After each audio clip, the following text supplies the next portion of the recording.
আসসালামু আলাইকুম সবাইকে, ওয়েলকাম টু দিস ভিডিও। ভাই রুয়েটের রিটার্ন নিয়ে কি করব, যাদের বুয়েটে হয় নাই কিংবা বুয়েটে আসতে পারে বাট তারপরেও সেফ খেলার জন্য আমরা রুয়েটে যাচ্ছি। এন্ড যাদের কোনো জায়গায় হয় নাই বা রাজশাহী তাদের ফেভারিট প্লেস, তাদের জন্য রুয়েট একটা স্বপ্নের জায়গা হবে। এবং আমি অলরেডি রাজশাহীতে টিউশন ফ্যাসিলিটিস, জব মার্কেট এগুলো নিয়ে অনেক কথাবার্তা বলছি। আমি আমার ছোট্ট এক্সপিরিয়েন্স থেকে বারবার বলছি, রাজশাহী একটা লাইক স্টুডেন্ট লাইফে ইনকাম করার জন্য এটা একটা গোল্ড মাইনের মতো, ঠিক আছে? এটা আমি আমার এই ছোট্ট এক্সপিরিয়েন্স থেকে বলতেছি। If I get more matured, মানে বিশেষ করে আমি যখন গ্রাজুয়েশন করে ফেলাবো তখন হয়তো জব মার্কেট নিয়ে আরো বেশি বলতে পারবো। বাট রাজশাহী থেকে বের হয়েছে, রাজশাহীতে জব করতে হবে এমন তো কোনো কথা নাই, তাই না? তো মুদ্রা কথা, ইঞ্জিনিয়ারিং যাদের টার্গেট আছে, আমার কাছে মনে হয় বুয়েট কিংবা বুয়েটের সমতুল্য এবং প্রথম সারির একটা ইঞ্জিনিয়ারিং ভার্সিটি হচ্ছে রুয়েট। তোমরা রুয়েট অ্যাডমিশন টেস্ট নিয়ে কথা বলবো শেষ 5 দিনে। কোন কোন ভুলগুলো করা যাবে না, কোনগুলো করতে হবে, আমি তোমাকে মূলত আগে 3টা কাজ বলবো, তারপরে কিছু কথা আছে যেগুলো তোমার জানলে তোমার শেষ 5টা দিন খুব বেশি স্মুথ হবে। প্রথম যে কাজটা তোমাকে করতে হবে সেটা হচ্ছে কোশ্চেন ব্যাংকটাকে কি করতে হবে, কম্প্যাক্ট করতে হবে। তোমরা অনেকে বলবা যে ভাই এখন তো একদম সময় শেষের দিকে, কোশ্চেন ব্যাংক কি আদৌ শেষ করতে পারবো? দেখো, যত গুড় তত মিষ্টি। তুমি যদি এখনো শুরু করো, 5 দিন ইজ মোর দেন ইনাফ, করা সম্ভব। কারণ আমি তোমাকে একটা 600 পেজ 700 পেজের কোশ্চেন ব্যাংক পড়তে বলতেছি না। একটা কম্প্যাক্ট কোশ্চেন ব্যাংকের পেজ সংখ্যা হাইয়েস্ট গেলে 100 থেকে 150 হবে। তুমি যদি বলো 5 দিনে এই 150 পেজ তুমি তোমার স্বপ্নের যে জায়গাটা এটার জন্য পড়তে পারবা না ভাই, তাহলে তোমাদের ভিডিও দেখারই মানে না, ঠিক আছে? তো কম্প্যাক্ট নিজেও করতে পারো বা যেখান থেকে পারো, যত শর্টে তোমাকে করে দেখাচ্ছে সেখান থেকে তুমি কোশ্চেন ব্যাংক কম্প্যাক্ট করে ফেলো। আমার কাছে ফিজিক্সের ম্যাথের সলিউশন আছে, কেমিস্ট্রি সাজেশন আছে, ঠিক আছে? More than enough. Second thing যে কাজটা তোমাকে করতে হবে সেটা হচ্ছে তোমাকে রান সংখ্যা বাড়াইতে হবে। এখন রান সংখ্যা বাড়াবো কিভাবে? রান সংখ্যা মানে তুমি আশা করে বুঝছো, রুয়েটে কোশ্চেন থাকবে 45টা, তার মানে 1 থেকে 35 পর্যন্ত আমি তোমাকে রিটার্নের জন্য টার্গেট দিব। তুমি মিনিমাম 3টা প্রপার রান দেওয়া শিখতে হবে। তার মানে 1 থেকে 35 একবার, 1 থেকে 35 দ্বিতীয়বার, 1 থেকে 35 তৃতীয়বার। প্রশ্নটা তুমি যদি 3বার দেখতে পারো অ্যাটলিস্ট, ভাই তুমি যদি এখন পর্যন্ত একটা ভর্তি পরীক্ষায় বসে থাকো, আমি তোমাকে গ্যারান্টি দিয়ে বলতে পারি তুমি জানো যে 2টা রান দিলেই মোটামুটি চান্স হয়ে যায়, ঠিক আছে? 3টা রান দিতে পারলে আরো বাড়বে। তো রান যত বাড়বে তোমার মার্কস তত বাড়বে, চান্স পাওয়ার প্রবাবিলিটি তত বাড়বে। থার্ড থিং যেটা, সেটা হইতেছে কেমিস্ট্রির যত প্রকারের রিঅ্যাকশন এবং ছক আছে, রিঅ্যাকশন, ছক এবং হচ্ছে তোমার সংকেত, এই জিনিসগুলো তোমাকে একসাথে করতে হবে। যারা বিশেষ করে রিসেন্ট টাইমসে রিটেন এক্সাম দিছো, লাইক চুয়েট দিছো কিংবা বুয়েটে বসছো, তোমরা একটা জিনিস খেয়াল করলে দেখবা কেমিস্ট্রিতে এইটার উপরে সব থেকে বেশি ফোকাস থাকে। ইভেন তুমি যদি কেমিস্ট্রি জাস্ট এতটুকু পোর্শন দেখে যাও, কেমিস্ট্রিতে তোমার যে 10 নাম্বার আসতে, সরি 100 নাম্বার আসতেছে, 100 নাম্বারের মধ্যে তুমি মোটামুটি 40-এর মতো পাবা। দ্যাট ইজ দ্য ফ্যাক্টর, মানে লিটারালি 40 নাম্বার এইটুক জায়গার মধ্যে আছে। তো তোমার চিন্তার কোনো কারণ নাই, ডেসক্রিপশন বক্সে আমি রান সংখ্যা কিভাবে বাড়াইতে হবে এটার একটা কমপ্লিট ভিডিও দিয়ে রাখছি। এটা যদিও আমি আমার পেইড ব্যাচের জন্য, কোশ্চেন ব্যাংক ব্যাচের জন্য রেকর্ড করছিলাম, বাট তোমাদের জন্য উন্মুক্ত করছি। আশা করি পেইড ব্যাচের কেউ মাইন্ড করবে না, কারণ তোমাদেরকে আমি এর থেকে অনেক কিছু দিছি এবং আমি আমার সবটুকু দিয়ে দিছি ভাই এটাতে। এন্ড সেকেন্ড থিং হচ্ছে কেমিস্ট্রির যত প্রকারের রিঅ্যাকশন, ছক এন্ড সংকেত লাগবে পুরো জিনিসটাও আমি নিচে উন্মুক্ত ফ্রি করে রাখছি। তুমি জাস্ট একটা লিংকে ক্লিক করবা, পরপর 2টা ভিডিও উপরে নিচে দেওয়া আছে, ঠিক আছে? লিংকে ক্লিক করলে তোমার এই ভিডিও দুটো দেখে ফেলতে পারবা। ডান। এই 2টা ভিডিও দেখার পরে তোমার কেমিস্ট্রি রিঅ্যাকশন, ছক, সংকেত সব একখানে হয়ে যাবে, মানে এর বাইরে কিছু আসবে না, আমি তোমাকে গ্যারান্টি দিয়ে বলতে পারতেছি। মানে ধরো যদি সংকেত থেকে আসে, তুমি মোটামুটি 95% ওই একটা সিঙ্গেল ভিডিও থেকে ইনশাআল্লাহ পাবা। ওই পরিমাণ এফোর্ট আমি দিছি, বারবার বলতেছি, হয়তো ভিডিওটা 10-15 মিনিটের, বাট ইউ ডোন্ট নো পিছনে এফোর্ট কতটুকু আছে। এন্ড রান সংখ্যা বাড়ানো নিয়ে যারা পেইন খাও, তুমি জানো যে রান সংখ্যা বাড়লে তোমার টাইম ম্যানেজমেন্ট ইস্যুটা ফিক্স হয়ে যাবে। কম সময়ে বেশি রান দেওয়া মানে কি টাইম ম্যানেজমেন্ট, তুমি বুঝে গেছো, তাই না? তো জিনিসটা কিন্তু তোমার সলভ হয়ে যাবে জাস্ট 10 মিনিটের একটা ভিডিওতে। লিটারালি ডেসক্রিপশন বক্সে ভিডিও দুটো ওপেন করা আছে, ক্লিক করে ওয়েবসাইটে যাই দেখে ফেলো। এটা গেল। এবার আসো লাস্ট 5টা দিন আমরা রিভিশন কিভাবে দিব। একদম বেসিক মিডিওকার যেই মানে তোমার একটা রুটিন হতে পারে সেটা হচ্ছে 1, 2, 3। প্রথম দিন পড়বা ফিজিক্স, সেকেন্ড দিন ম্যাথ, থার্ড দিন তোমার কেমিস্ট্রি এবং 4, 5 এই 2টা দিন তুমি পড়বা হচ্ছে ফিজিক্স, ম্যাথ, কেমিস্ট্রি, ইংলিশ 2বার। ইংলিশ কেন এত কম পড়বো? কারণ ইংলিশ আছে মাত্র 50টা নাম্বার, ছাইড়া দিয়ে আসলো, যায় আসে না। মজার কথা, তুমি হয়তো অনেকগুলো হাইলাইটস পড়ে যাবা, পরীক্ষায় যায় দেখবা তুমি যে পড়ছো তাও তুমি যে কয়টা পারতেছো, যে ফ্রেন্ড পড়া নাই সেও তাই পাবে। কারণ ইংলিশ প্রশ্ন খুব কঠিন হবে না, মাথায় রাখতে হবে এটা একটা ইঞ্জিনিয়ারিং ভার্সিটির পরীক্ষা, এটা কোনো লিটারেচার ডিপার্টমেন্টে তুমি যাচ্ছ না, কিংবা ইংলিশ রিলেটেড কোনো ডেপথে তুমি যাবা না। তুমি এমন একখানে যাবা যেখানে ইংলিশ শুধুমাত্র ল্যাঙ্গুয়েজ হিসেবে ইউজ হয়। তো এখানকার পরীক্ষাটা সহজ হয়। আমাদের মানে ভার্সিটি লাইফের যে কোনো ভার্সিটির ডিপার্টমেন্টে পড়ালেখার ল্যাঙ্গুয়েজটা ইংলিশে হয়। তবে এখানে একটা কথা আছে, ইংলিশে গ্রামাটিক্যাল মিস্টেক করলে নাম্বার কাটে না, আনলেস সাবজেক্টটা ইংলিশ। ঠিক আছে? তো বুঝতে পারছো যে ভার্সিটিতে লাইফটা কত সহজ। ইংলিশ মানে এমন না যে তুমি ব্রিটিশ আমেরিকান অ্যাকসেন্টে কথা বলবে, এটা আমরাই পারি না, কেউই পারে না। ঠিক আছে? ইভেন তোমার টিচাররাও, মানে সত্য কথা, টিচাররাও এরকম পারবে না। বাঙালি তো একটা বাঙালি অ্যাকসেন্ট, একটা টার্ম থাকবে, এত প্যারা খেও না, ইংলিশ সহজে আসে। যা কঠিন আসবে এটা তুমি পড়লেও পারবা না, না পড়লেও পারবা না, তো দরকার নাই। ঠিক আছে? এটা হচ্ছে 5 দিনের প্ল্যান, একটা ছক আকারে আমি করে রাখছি, ওটা ওই একই লিঙ্কে গেলে তুমি পাবা। গেল। এবার লাস্ট একটা লাইন, বাট এই লাইনটা আমি একটু বড় করবো, এবং এই অংশটুকু তুমি যদি মনোযোগ দিয়ে নিজের ভিতরে আত্মস্থ করতে পারো, আমি তোমাকে কথা দিচ্ছি পরীক্ষার হলে ইউ উড থ্যাংক ইয়োরসেলফ। কথাগুলো কি একটু শুনো। তুমি যদি চুয়েটের রিটেনের দিকে তাকাও, কিংবা তুমি যদি বুয়েটের রিটেনের দিকে তাকাও, তুমি একটা জিনিস খেয়াল করবা, রিসেন্ট বুয়েট গেছে, বসছো বসো নাই যায় আসা না, জানলে ভালো, ভুলগুলা রিপিট করা যাবে না। বুয়েটে এমন অসংখ্য স্টুডেন্ট আমি দেখছি যারা ইন্টারের 2টা বছর অনেক পড়াশোনা করছে, অ্যাডমিশন সিজনে অনেক পড়াশোনা করছে, ইভেন উইকলিতেও অনেক ভালো করছে, বাট 40টা প্রশ্ন ছিল রিটেনে, সে 17টা রেজ করতে পারে নাই। তোমার কাছে মনে হইতে পারে প্রশ্ন অনেক কঠিন হয়েছে, তাহলে এবার একটু different side of the mirror দেখি আমরা কি ঘটছে। আমি এরকম অসংখ্য স্টুডেন্টও চিনি যারা সারা বছর আহামরি পড়াশোনা করে নাই। আমি যে বারবার বলতাম সলভিং স্কিলটা রাখো। তুমি দেখবা তোমাদের প্যানেলে আমরা 12টা রিটেনের ভিডিও দিছি, 12টা স্ট্র্যাটেজি শেখাইতে, লিটারালি 12টা ভিডিও, প্রত্যেকটা 10 মিনিট করে চিন্তা করলে 120 মিনিট, 2 ঘন্টা জাস্ট কথাই বলছি। তুমি লিখবা কেমনে, একটা রিটেন ইঞ্জিনিয়ারিং এক্সামে লিখতে হয় কেমনে, এইটার উপরে লিটারালি আমি 2 ঘন্টা কথা বলছি। 12টা ছোট ছোট ভিডিওতে টোটাল যোগ করলে 2 ঘন্টা, 2x এ দেখলে 1 ঘন্টা। ঠিক আছে? খুব বেশি প্যারানা শেষ করা, বাট মানে তুমি এফোর্টটা চিন্তা করো। আমাকে 2 ঘন্টা কথা বলার ম্যাটেরিয়াল আমার ছিল, মানে আমি তোমাকে বুঝাইতে পারতেছি, মানে তোমার শেষ করতে হয়তো ঘন্টা খানেক লাগবে 2x এ দেখলে, কারণ আমি জাস্ট কথা বলছি, কিছু স্কিলস শিখাইছি। বাট চিন্তা করো এখানে এত পরিমাণ ম্যাটেরিয়াল ছিল যে আমি শুরু করে শেষ করতে লিটারালি আমার 2 ঘন্টা লাগছে। রিটেনে কেমনে ভালো করা যায় এই স্ট্র্যাটেজিটা শিখাইতে। তার মানে এখানে একটা স্ট্র্যাটেজি গেম আছে। এখন একটা প্রশ্ন আসবে, ভাই কোশ্চেন ব্যাংক থেকে কি কোশ্চেন আসছিল? মজার কথা তোমাকে বলি, আমার নিজের কাজিন পরীক্ষা দিছে, একদম ওই যে বলছিলাম ওই যে কুয়েটের একটা ভালো র্যাঙ্ক করছিল, ও সেম আবার বুয়েটে বসছে। 40টার ভিতরে, আমি জানি না ও যদি সঠিক হয়ে থাকে, ওর নাম্বার ছিল 27, মানে 27টা উত্তর করছে, মানে 270। এটা সে কনফার্ম, মানে এটা তার হবেই। যদি তার কথা ঠিক থাকে তাহলে তার বুয়েটে সিট আসবে, কোনো মিস নেই। এবং আমি কাট অফ মার্কও বলে দিয়েছি, 20 পাইলেই হবে।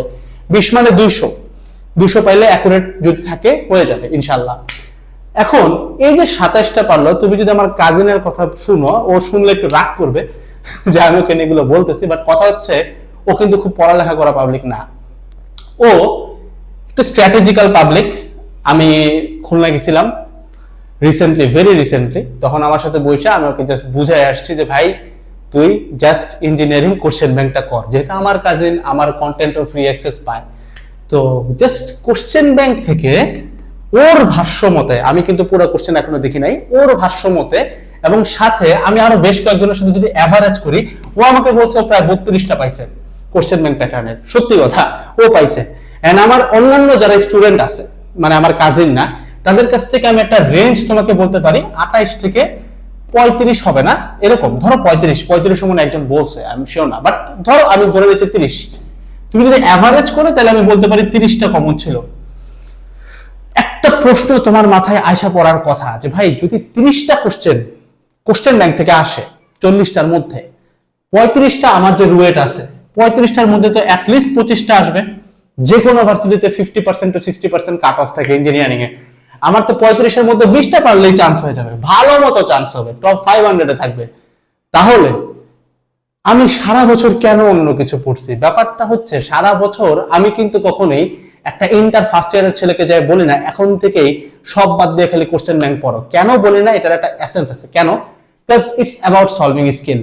তোমাকে 2টা বছরে স্কিল গুলা শিখতে হয়। ভুল কোথায় এটা একটু বলে রাখি, তুমি অনেক কিছু শিখো। যেমন আমি বলি, ফার্স্ট ইয়ারে থাকতে তপন স্যারের বই পড়ছি, সিলু স্যারের ম্যাথ করছি, প্রামাণিকের ম্যাথ করছি মিলাই ঝিলাই করছি। বাট যখন অ্যাডমিশন সিজন আসছে তখন কিন্তু আমি বুঝছি এখন এগুলো দেখার আর সময় না। এখন আমাকে কি দেখতে হবে? এখন আমাকে কোশ্চেন ব্যাংক দেখতে হবে। আরো নরমালি চিন্তা করো, তুমি ছোটবেলা থেকে সরেয়া ক খ অনেক কিছু শিখছো, 1 2 3 4 শিখছো। ভর্তি পরীক্ষার আগে তো আর ওইগুলো রিভাইজ দিতে যাও না, ওইগুলো তো আর পড়ো না, কারণ তুমি জানো যে এগুলা আমার ব্রেইনটাকে ডেভেলপ করার জন্য। শেষ সময় এগুলো দেখার দরকার নাই। এখন একটা মানুষ যদি আসে যে জাস্ট মোটামুটি এইটুক জানে যে 3 আর 2 যোগ করলে 5 হয়, ওর কিন্তু এখন আর ওই একদম জিরো থেকে দেখার কিছু নাই। ভর্তি পরীক্ষার মেইন ভুলটাই এটা যে আমরা সবসময় চিন্তা করি অ্যাডভান্স জিনিস পড়বো, বাট সমস্যাটা এখানেই যে অ্যাডভান্স জিনিস পড়বা, অ্যাডভান্স জিনিস পড়তে হয় ফার্স্ট ইয়ারে। সর্বোচ্চ টেস্ট পর্যন্ত তুমি অ্যাডভান্স জিনিস পড়তে পারো, টেস্টের পরে অ্যাডভান্স জিনিস পড়ার সময় তোমার থাকে না। আর এখন হাতে আছে সপ্তাহ, 5 দিন, 3 দিন। এখন তুমি যদি অ্যাডভান্স পড়তে যাও বিপদ।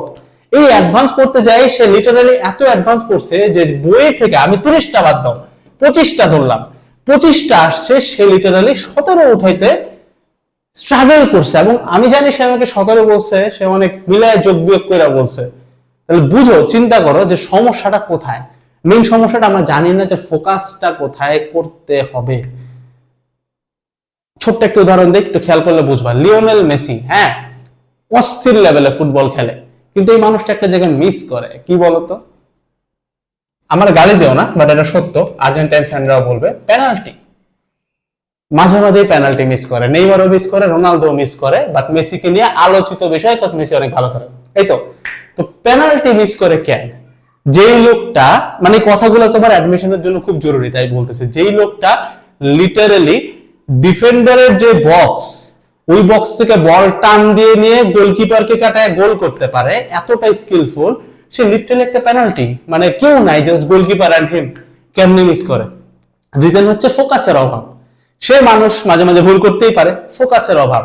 তো তোমার ব্যাপারটাও এরকম যে হ্যাঁ, তুমি অবশ্যই ড্রিবল কইরা একদম তোমার ডিফেন্ডিং যে সাইডটা, ওই সাইড থেকে নিয়ে এসে অফেন্স ব্রেক করে গোল করা শিখতে হবে। এটা তুমি 2 বছর করছো।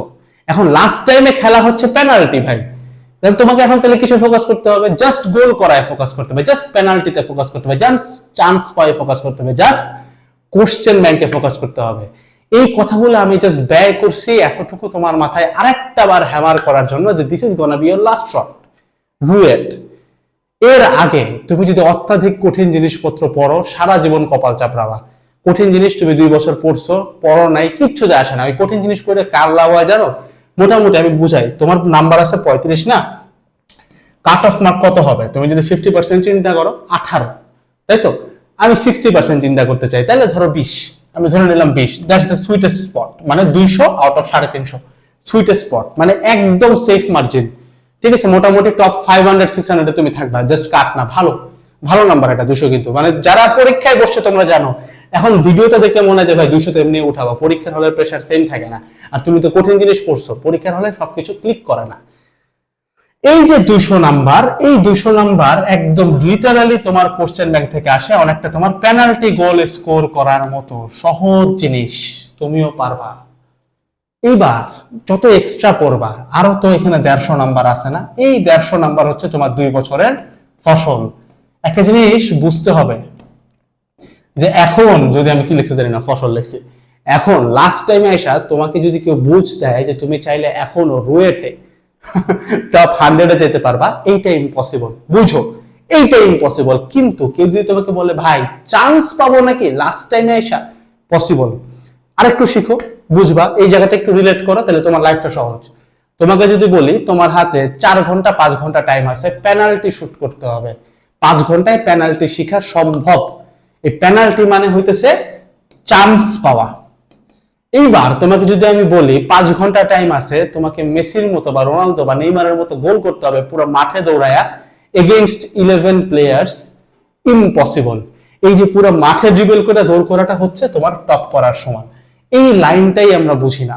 লাস্ট 5 দিন না, লাস্ট 3 দিনেও চান্স পাওয়া সম্ভব, তবে লাস্ট 3 দিনে টপ 100 সম্ভব না। এই জায়গাটা আমরা বুঝি না, এবং এই জায়গাটা তোমরা বুঝো না দেখেই তোমাদের ইমোশনটা অনেকের কাছে সস্তা হয়ে যায়। এই জায়গাটা একটু বোঝার চেষ্টা করো। এখন কোনোভাবেই তুমি যদি বলো আমি অনেক কিছু পড়ছি, 2 বছর পড়ছি, অনেক বই টই পড়ছি, হ্যাঁ ভাই টপ করা পসিবল, ইনশাআল্লাহ পসিবল, বাট তারপরে তোমাকে আগে ফোকাস করতে হবে গোল করাতে, কোশ্চেন ব্যাংকে। তুমি যদি বলো ভাই কিচ্ছু পড়ে নাই টপ করব, কোনোদিনও টপ করতে পারবা না, বরং টপ করার টার্গেট করলে চান্সও মিস হবে। তবে তবে তুমি যদি বলো ভাই চান্স পাইতে চাই, জাস্ট পেনাল্টি শিখতে চাই, easily possible. Just question bank solve করো। আর একটা লাস্ট কথা দিয়ে আমি তোমাকে শেষ করব, তোমার রুয়েটের পরে কিন্তু জার্নি থামবে না। অনেকে আছে ঢাবিতে সুইচ করবা, ব্যাপার না। যারা ইঞ্জিনিয়ারিং আরো কয়েকটা শর্ট দিবা ঢাবির পাশাপাশি, জাবি রাবি এগুলোর পাশাপাশি, একটা আছে সাস্ট আর একটা আছে এমআইএসটি। ডিপেন্ডিং অন তুমি কোশ্চেন ব্যাংকারে কেমনে কম্প্যাক্ট করতেছো, তোমার সাস্ট এমআইএসটি প্রেপ নিয়ে নেওয়ার কথা। যেমন আমি আশ্বাস দিছি, আমরা যেমন কুয়েটে 90% অ্যাবভ প্রমাণ দিছি, কমন আসছে, চুয়েটে দিছি, বুয়েটে দিছি, রুয়েটেও দিচ্ছি, ঠিক একইভাবে এই একই কন্টেন্ট আমরা সাস্ট আর এমআইএসটির জন্য ফিট করব, এবং এখান থেকে আবারও আমরা কমন দেব, সেটা সাস্ট হোক এমআইএসটি হোক। তবে ভার্সিটি স্পেসিফিক ভিডিও আসবে, যেমন পিলির আগে যেমন স্পেসিফিক ভিডিও পাইছো, রুয়েট রিটার্নের আগে যেমন স্পেসিফিক ভিডিও দিলাম, ওই যে বললাম রিটার্ন স্ট্র্যাটেজি, ঠিক একইভাবে এগুলোর আগেও পাবা। তবে এটার জন্য এক্সট্রা কোনো পয়সা দিতে হবে না, ওই একই জায়গায়। ঠিক আছে? তো এই কথাটা আমি কেন বললাম, জানাইলাম কেন, জানানোর রিজন একটাই, তুমি কোশ্চেন ব্যাংক এমন ভাবে কম্প্যাক্ট, এমন ভাবে শর্ট করা যেন এই একই জিনিস পড়া সাস্ট এমআইএসটিও হয়, তাহলে তোমার কোনো কিছুই বিফলে যাবে না। আর যারা এখানে সর্বোচ্চ এফোর্টটুকু দিতে পারবা, জাস্ট একটা জিনিস মাথায় রাখবা বাপ মা, তুমি দেখবা রুয়েটও হয়ে যাচ্ছে। খুব বিপদের কিছু না, আমি তোমাকে বলতেছি। এখনো হয়তো টপ 100 তুমি করতে পারবা না 0 থেকে, but any day you can go inside top 500। Top 500 পোলাপানকে মানুষ না ভাই? আমি নিজে তো বইটা 700 র্যাঙ্ক, আমি মানুষ না নাকি? টপ 100-এই যাওয়া লাগবে, মানুষ তো। কইরা দেখো তো, আমি আমার বাপরা যখন বলছিলাম আমার র্যাঙ্ক 742 আসছে, আই ওয়াজ ডিপ্রেসড ইনসাইড। কেন টপ 100 না? কারণ আমি 2 বছর পড়ছি, সত্যি কথা বলতে গেলে ইন্ডিসিট ছিলাম, প্রচুর প্যারায় ছিলাম। আই ওয়াজ ডিপ্রেসড ইনসাইড, কেন হলো? বাট আমার বাপ লিটারালি কান্না করে দিছে, জড়ায় ধরছে, দ্যাট মেল্টেড মাই হার্ট। তখন মনে হয়েছে আমার আজীবন সাকসেস হয়ে গেছে, সফল হয়ে গেছে। অবশ্যই বুয়েট কিছুই না লাইফে, বাট বাপের ওই হাসিটার জন্য ভাই আমি লিটারালি অ্যাডমিশন সিজন আরো 1000 বার বসতে পারবো, just to see him smile. আর কিচ্ছু না, বুয়েট লাইফে কিচ্ছু না, রুয়েট লাইফে কিচ্ছু না, চুয়েটও না, কুয়েটও না। বাট তোমার বাপ মার হাসি, তাদের খুশি, তারা কম বোঝে, বুঝুক না কম, তোমার থেকে কম বুঝে তো বুঝুক, তারা হাসবে তো ভাই। They would be proud man. অফিসে যায় চিল্লায় বলবে যে আমার ছেলেটা চান্স পাইছে, they would be super proud man. যে এখানে কাজ করুক, মানে ইভেন এমনও লোক আছে যে হয়তো রিক্সা চালায়, ছেলে রুয়েটে চান্স পাইলে বলবে আমার ছেলেটা রুয়েটে পড়তেছে। ওই একটা হাসি ভাই আমি লিটারালি আমার লাইফের সব অর্জন পানিতে ফেলাই চেষ্টা পাবো জাস্ট এই হাসিটা একবার দেখার জন্য, আর একটা বার দেখার জন্য। Give it your all man. যে কোনো কিছু নিজেকে ডিরেল করতে দিও না। লাস্ট টাইম লাস্ট ড্রপ দাও না। বিশ্বাস করো, আমি বলতেছি আমার লাইফে অনেক পাওয়া না পাওয়া আছে, বাট একটা পাওয়া তুমি 100 না 1000 কোটি দিয়ে কিনতে পারবা না। আমি আবার ওপেন বলতেছি, আমার মুখের উপরে ছুড়ে দিল টাকাটা, আমি ফেলাই দিতে পারবো জাস্ট আমার বাপ মার খুশিটা। এই খুশি তুমি পারবা না কিনতে ভাই, বিল্ডিং কিনলেও পারবা না, কোনোদিনও পাবা না।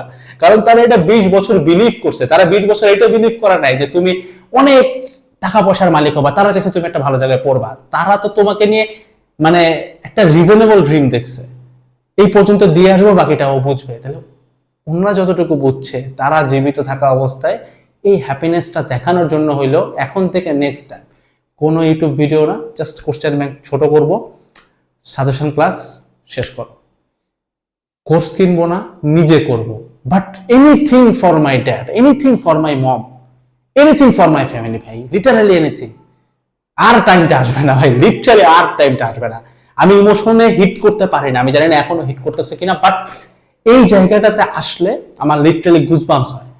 হ্যাঁ, আমি ওই জায়গাটাতে হাইটে আসছি, আমি জানি বুয়েট কিছু না লাইফে, বুয়েটের বাইরে অনেক অনেক ভালো করতে পারে, বাট ভাই ওই হাসিটা, ওই খুশিটা, ওই দিনটা, ওই রাতটা, দ্যাট ওয়াজ ডিফারেন্ট ভাই। ওইটার আশপাশে আমি কোনো কিছু কোনোদিনও মেজার করবো না, কোনো কিছু না, নাথিং। হয় জান্নাত না লাই হাসি, এই দুইটা বাদে আমি আর কোনো কিছু এখানে আনতেই পারবো না। নো, নাথিং, কিচ্ছু না ভাই। Give it all. আসসালামু আলাইকুম সবাইকে, টাটা।